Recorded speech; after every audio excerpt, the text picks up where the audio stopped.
All right, let's go to Kristen man, we have been living in Seattle lately, man, home of the grunge movement. What's up, Kristen? How we doing? Good. How are you? Good. Are you just thinking about Pearl Jam and Nirvana this morning? Is that what you do in Seattle when you wake up? It's just, I don't know. No, I'm not the typical Seattle person for you. That's my favorite answer of the day. Are you just waking up thinking of Pearl Jam and Nirvana and you just go, no. That's so great, Kristen. Way to go. I do have to say I love the men shed thing. I think there is something to say about creating a space where people can do things while they open up and talk. Because I think it's not intimidating, and I think more of that needs to be happening. I agree. There's something about doing something with somebody that makes it easier to have a conversation than it does just putting your hands in your lap and staring at somebody and them saying, "Tell me what's wrong with your life." And on that note, Kristen, tell me what's wrong with your life. Let's just make this as weird as possible. All right, what's up? No, that's okay. I have 3 teenagers, ages 13, 16, and 18. And my question is, I've been divorced for 5 years. And so I understand my kids are best served if they have healthy relationships with both their dad and myself. So how do I support and facilitate, if I am able to, them having a positive relationship with their dad, while at the same time helping them understand what healthy relationship boundaries look like when he's probably not a healthy relationship and he's making choices that don't create a healthy relationship? You just said that in the most eloquently evasive way I've heard in a long time. Like, you are very gifted at that. Like, I could get off the phone now and feel really good. And if someone's like, "What did she say?" I would go, "I don't know, but it just sounded so nice." So let's get to the nitty gritty. Here's what I think I heard. You got divorced 5 years ago, and I'm just going to throw it out there. You may say, "You're an idiot." You still aren't a super fan of the divorce, and your husband is not being the dad that you envisioned him being as a co-parent, and your kids are struggling. 100%. I chose the divorce. Okay. I don't regret it. However, I am brokenhearted every single day there you go. that I wrote a chapter of my kids' life for them that they are now stuck with. And I think he is doing a terrible job of parenting. Hey, there we go. Thank you. Thank you for speaking English. Now I'm talking. Yeah. He sucks. All right. And I'm doing my best. I've encouraged them to have conversations with him to identify the problem, help him figure out, they're missing out on quality time. He doesn't make time for them. Okay. So can you suggest, can we go for a walk, Dad? Can we go for ice cream? Can we have a movie night? I've met with his new wife. We've had a conversation. I've met with a pastor in the church that he respects about how to encourage a healthy relationship with his kids. There's nothing I've done that it's helped him make changes he needs to have good relationships with his kids. And I don't know how to handle it as a supportive co-parent on my behalf. You have to open up your hands and let that go. Because that's your that's your fantasy, not his. And I hate that for you. Like, there's nothing you can do. He is making a choice to not be involved in his kid's life. And that's going to be his cross to carry for a long, long time. You mentioned at the very beginning of the call, the best thing for them, you're exactly right, is 2 adults who lean in and love their kids. Your kids aren't going to get the best. And it's making peace with that. You waking up every day and choosing to live brokenhearted is adding more bricks to their backpacks that they don't need to carry. Why do you regret this? You say you don't regret it. I disagree with you. What is the baggage you're still carrying? Do you wish y'all had worked it out? Do you wish you'd stuck it out? Like, what are you hanging on to? Or you just wish that you hadn't have put your, like, what is it that you're upset with yourself over? That I created a divorced home for my kids. I was in the marriage for 17 years. It was very lonely. There was never any emotional intimacy. There was never a friendship. It was very much me raising 4 kids on my own, basically being a single parent in that marriage.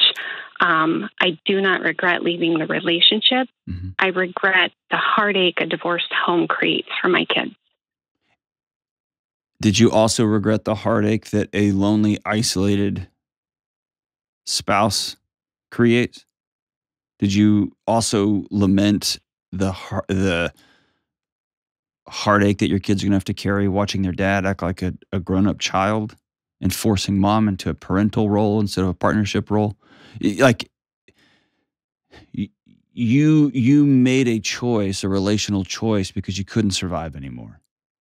And yes, that choice comes with consequences. No mistaking that.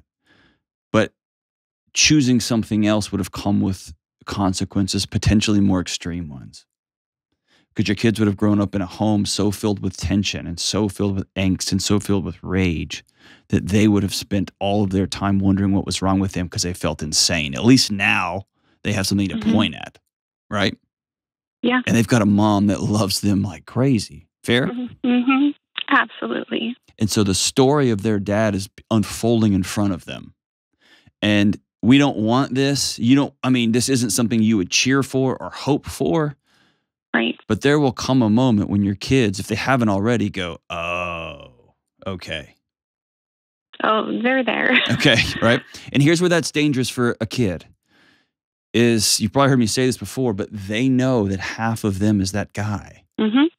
And what if that turns out to be me? What is so bad about me? Why would my dad choose fill in the blank other than their kid? Like, they're searching for answers that have logical conclusion. They're asking questions that have logical answers, and they're not being met with logical responses, and it's just unnerving. And the best you can do is love them like crazy.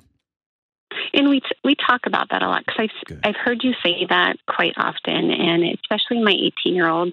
He doesn't see his dad, and he doesn't talk to his dad anymore. Okay. And he has said multiple times, I never want to be like him, or I'm going to make sticky notes and put them up on my bathroom mirror when I have my own place. It says, do not be your dad. Okay, here's where, Mom, you can really help out. Because what that's telling him is half of me is dysfunctional and broken.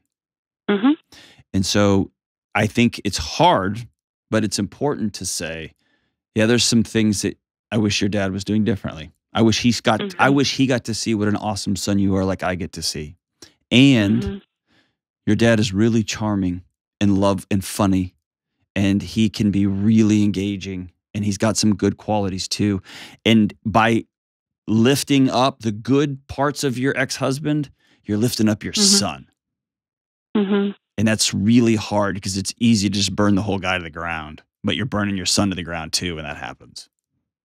No, and I think it's trying to find those few good qualities, and pointing them out, and saying he has a really good work ethic, and he passed that on to you, and I see that in you, and so you have got some really positive things from your dad. Yes. And the things that you might see in yourself that you don't like, that are like myself or your dad, that you take on simply because it's what you are modeled, you're capable of changing those things too. Oh, dude. You're not a prisoner to what you've been modeled and who your parents are. So good. You're in a season of discomfort, and so I almost hesitate to tell you this, but you're doing it exactly right. Thank you. You're doing exactly right. You're making the best of a very messy situation. And I would, if I'm in your seat, like, the best I can tell you is if I'm sitting in your seat and my wife had left me and it's 5 years later and she's remarried and moved on with her life and suddenly she doesn't want anything to do with the kids, I would open my hands up and not try to direct her behaviors. I would try to use that extra energy and love my kids. I would use that extra energy and love myself enough to make sure I'm well, that I'm taking care of business, that I've got new relationships. You can't take away your kids' questions about what they did to divide up the home. You can't take away your kids' questions about why their dad doesn't want to spend time with them. That doesn't make any sense to them. you can assure them there's not a way they can act their way into their dad's heart. That right now he's making some different decisions, and it stinks. But they're lovely, and they're loved, and they're good kids. Whew. I would have your kids write their dad letters. Maybe make that a weekly exercise. And what that will do for your kids is it helps them begin to laser in on what they miss. It really helps them come up with some poignant questions, and it keeps the thoughts and feelings and emotions from overwhelming a 13 or 18 or 16-year-old mind and body. And so every week, if dad won't talk to him, dad doesn't want to visit with him, cool, we're going to write dad a letter. And then they're going to give them to you, and you may not send those letters. You may just hang on to them, because this is going to be an exercise for the home. It's going to be an exercise, and maybe they read them out loud to you, and they will be heartbreaking. Or maybe they're super fun, or maybe they're a mixture of both, but it gives your kids an outlet. It gives their bodies the opportunity to speak to their dad when their dad just won't speak to them. So that's just an idea. Maybe it's a once a month thing. It will be a painful exercise, but it's an exercise I think over time will really benefit. And I'll just say this. I know this goes without saying, but parents, if you get divorced, you get divorced. Adults do adult things. Show up for your kids. Show up for your kids.